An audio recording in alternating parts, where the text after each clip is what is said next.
जय हिंद प्यारे दोस्तों, मैं विनय यादव आप लोगों का एक बार पुनः स्वागत करता हूं आपके अपने YouTube चैनल विनय यूपीपी पे। तो दोस्तों, आज हमारी Hindi super fast revision batch की क्लास नंबर 2 और इसका जो चैप्टर है वो भी दूसरा है। यानी कि आज का जो हमारा चैप्टर है वो है वर्तनी। वर्तनी यानी कि स्पेलिंग यानी कि लिखावट।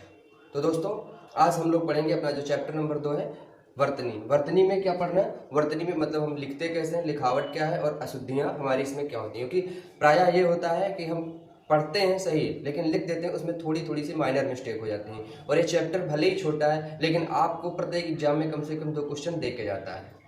यूपीपी या यूपीएसआई में इस चैप्टर से कम 2 से 3 क्वेश्चन आते हैं। देन ये चैप्टर हमारे लिए मोस्ट इंपॉर्टेंट है। मतलब कम हमको यहाँ पे मेहनत करनी पड़ेगी। मुश्किल से 10 मिनट लगेंगे इस चैप्टर को आपको पढ़ने में, 5 मिनट लगेंगे रिवीजन करने में, लेकिन नंबर आपको ये 5 से 6 दे जाएगा। देन ये हमारे लिए बहुत इंपॉर्टेंट टॉपिक बन जाता है। तो चलिए इसको डिटेल में पढ़ते हैं। उसके पहले मैं आप लोगों को बता दूं, देखिए हमारा सुपर फास्ट रिवीजन बैच है।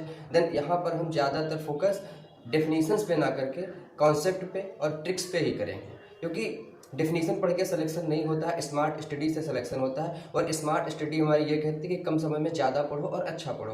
देन हमें कॉन्सेप्ट क्लियर होना चाहिए कि क्वेश्चन देखते ही हम समझ जाएं कि किस चीज़ से रिलेटेड है और उसको हम सॉल्व करें। तो यहाँ पे हम अपने बैच में आप लोगों को पढ़ा रहे हैं कॉन्सेप्ट एंड ट्रिक्स। तो दोस्तों चलिए देखते हैं कि वर्तनी मतलब वर्तनी क्या है।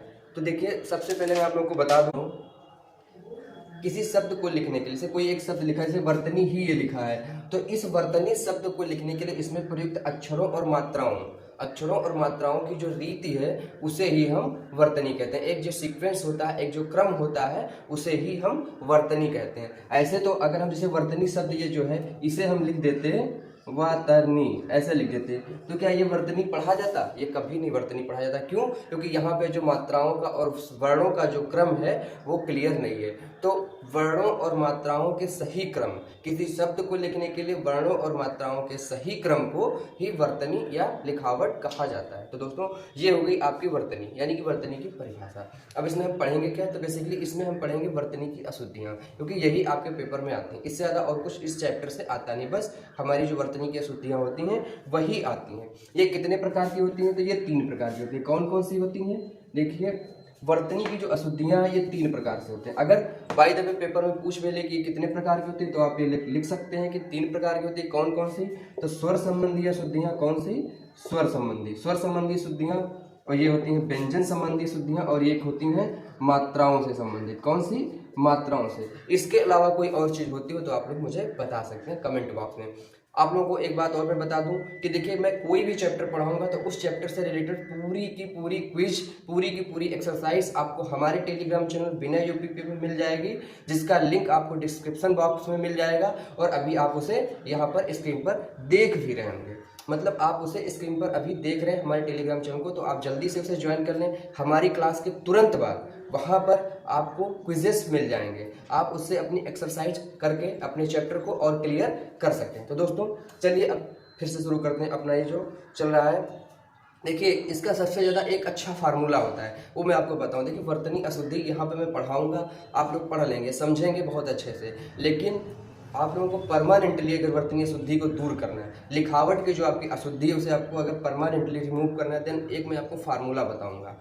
वो ये है, ज़्यादा से ज़्यादा पढ़ना। अब ज़्यादा से ज़्यादा क्या भाई, अगर आपके पास टाइम है देन आप न्यूज़पेपर उठा लो, उसे पढ़ो। अब ऐसे मतलब फालतू की मैगजीन नहीं पढ़ना है, क्योंकि वहाँ पे अच्छे वर्ड नहीं मिलते। आपको अच्छे वर्ड पढ़ने हैं। क्यों? क्योंकि पेपर में अच्छे वर्ड आएंगे, कोई अकवास बकवास वाले वर्ड नहीं आएंगे। देन आपको कोई अच्छी सी या तो बेहतरीन मैगजीन आती है साहित्य की, तो आप वो पढ़िए। न्यूज़पेपर आप पढ़ सकते हैं, या कोई बुक्स पढ़िए, कोई नॉवल पढ़िए अच्छा वाला। देन मतलब रिलेवेंट चीज़ें पढ़िए। उससे क्या होता है कि जो अक्षर होते हैं, जो शब्द होते हैं, वो लगातार हमारी नज़रों से गुजरते रहते हैं। देन हमें पता रहता है कि ये ऐसे लिखा जाता है। दूसरा जो सबसे बेहतरीन तरीका वो ये है उच्चारण, प्रोनंसिएशन। देखिए, हिंदी में जो हम बोलते हैं वही लिखते हैं। अगर हमारा प्रोनंसिएशन गलत है, हमारा उच्चारण गलत है, देन हमारी लिखावट भी गलत होगी, 100% गलत होगी। जैसे एक शब्द है यहाँ पे दिख रहा होगा आपको, लिखा है आशीर्वाद लिखा है। अब बहुत जगह क्या होता है, ऐसे लिखा होता है आशीर्वाद, कैसे, ऐसे लिखा होता है। अब इसे जरा पढ़िए, ये क्या लिखा है, ये आशीर्वाद क्या लिखा है, तो ये कतई आशीर्वाद नहीं है। क्यों, क्योंकि जो इसके ऊपर ये वाला रा लगा है, री लगी है, इसका नियम ये होता है कि वो जिस भी अक्षर यानी कि जिस भी वर्ण के ऊपर लगाया जाता है उसका उच्चारण उसके पहले होता है। तो अगर री का हम नियम के अनुसार उच्चारण करेंगे तो क्या होगा, आशीर्वाद हो जाएगा, क्योंकि हमको इस सा के पहले इस रा का उच्चारण करना है। तो अगर हम सा से पहले रा का उच्चारण करेंगे तो क्या हो जाएगा, आशीर्वाद हो जाएगा। लेकिन हमको क्या लिखना है, आशीर्वाद लिखना है। देन सही वर्ड क्या है, ये वाला है, और ये आपको बहुत रेयर मिलता है, बहुत रेयर लिखा मिलेगा, मतलब जैसे जो पब्लिक प्लेसेस होते हैं वहां पे। बुक्स में तो आपको मिलेगा यही वाला, लेकिन बहुत सारी जगह जो पब्लिक प्लेसेस होते हैं, बहुत सारे विज्ञापन होते हैं, वहां पे आपको ये वाला लिखा हुआ मिलता है। इसीलिए मैंने कहा रिलेवेंट चीजें पढ़ो, बुक्स पढ़ो और उच्चारण अपना प्रोनाउंसिएशन अच्छा करो। यही सबसे अच्छी दवा है वर्तनी अशुद्धि को दूर करने की। तो दोस्तों चलिए अब शुरू करते हैं। देखिए ये तीन होती है, तो पहले हम स्वर संबंधी अशुद्धियां देख लेंगे, फिर व्यंजन संबंधी, और आफ्टर दैट मात्राओं की जो अशुद्धियां होती हैं हम उनको देख लेंगे। तो देखिए सबसे पहले क्या है कि लिखा है अनाधिकार और ये लिखा है अनधिकार, ठीक है। तो इन दोनों में अगर आपसे पूछा जाए कि कौन सा शब्द सही और कौन सा गलत, तो इसका अगर हम पोस्टमार्टम कर दें कि कैसे पता चलेगा सही गलत, देखिए अगर हम इसको तोड़ते हैं तो ये क्या हो जाएगा, ये हो जाएगा अन प्लस अधिकार, अन प्लस अधिकार ये हो जाएगा, ठीक है। और अगर हम इस अनाधिकार को तोड़ते हैं तो ये क्या हो जाएगा, ये हो जाएगा अना प्लस अधिकार, अना प्लस अधिकार हो जाएगा, ठीक है। अब जरा ये बताइए इस अना का कोई मतलब होता है, ये आपका कोई प्रत्यय है, कोई उपसर्ग है, या इसका कोई इंडिविजुअल मतलब है, आई थिंक कोई मतलब नहीं। लेकिन ये जो अन है, जो अन है इसका इंडिविजुअल मतलब है, क्योंकि ये उपसर्ग है, ये उपसर्ग है, अन एक उपसर्ग है और अधिकार के साथ मिल जाता है, तो इसका जो पूरा हो जाता है शब्द वो होता है अनधिकार। देन ये सही है शब्द। अब से यहाँ पे लिखा है आकाश और ये लिखा है आकाश, तो आप लोग इसको देखते ही समझ जाएंगे, लेकिन कैसे समझेंगे, उच्चारण से, प्रोनाउंसिएशन से, क्योंकि कभी भी आप आकाश नहीं बोलते, आप हमेशा आकाश बोलते, क्या, आकाश। देन आपको पता है कि ये वाला जो है ये सही है, ये वाला जो है ये सही है, ठीक है। अब जैसे ये लिखा है अतिथि और ये लिखा है अतिथि, अब क्या है कि जो इसका उच्चारण है बहुत ज़्यादा कंफ्यूजिंग उच्चारण होता है। लोग क्या करते हैं, ऐसे बोल देते हैं कि अतिथि मतलब अतिथि है, तो लोग इस पे ज़्यादा फोकस नहीं कर पाते हैं इसकी मात्राओं पे।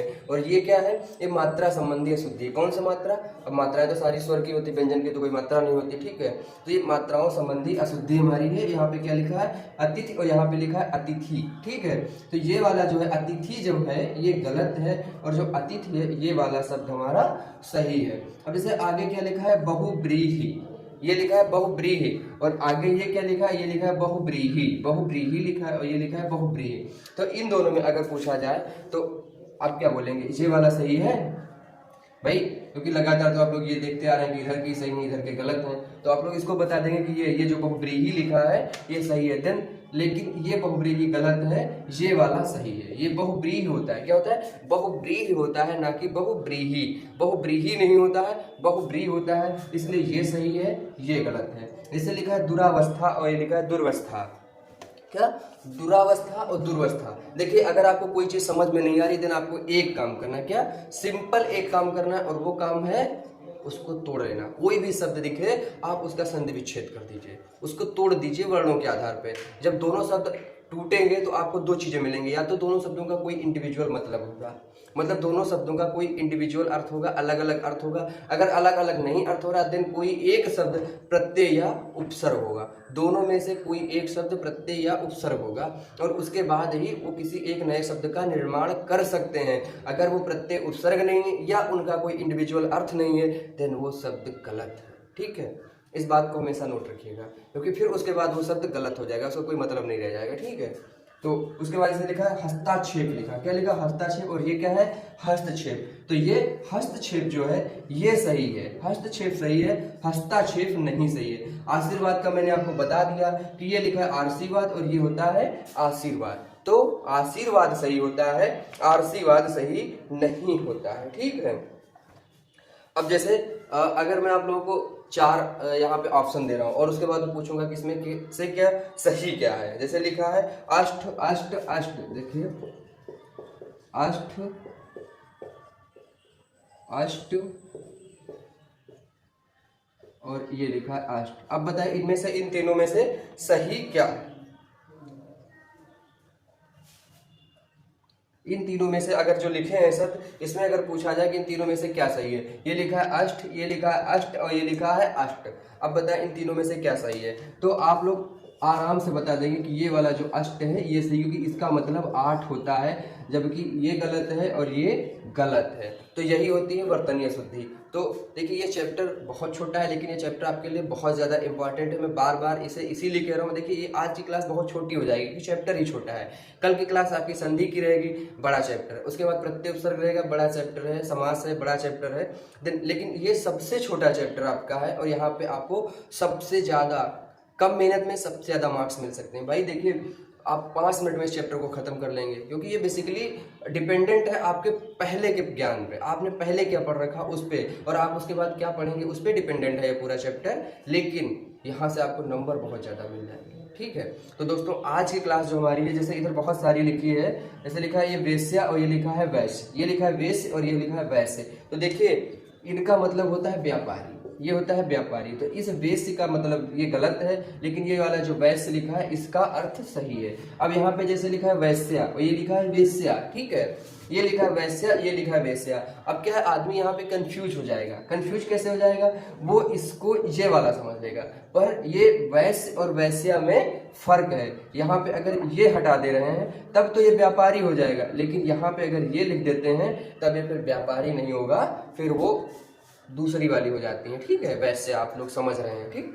तो ये वो हो जाती हैं। तो लेकिन ये शब्द गलत है। गलत उनके लिए सही शब्द कौन सा है? उनके लिए ये शब्द सही क्या?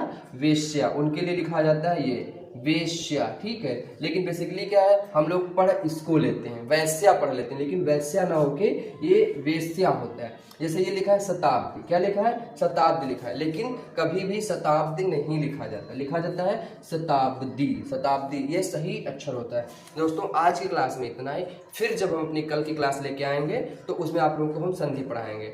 आप लोग इस क्लास की क्विज के लिए हमारे टेलीग्राम चैनल को ज्वाइन करें, जिसका लिंक आपको डिस्क्रिप्शन में मिल जाएगा। जय हिंद दोस्तों, नमस्कार।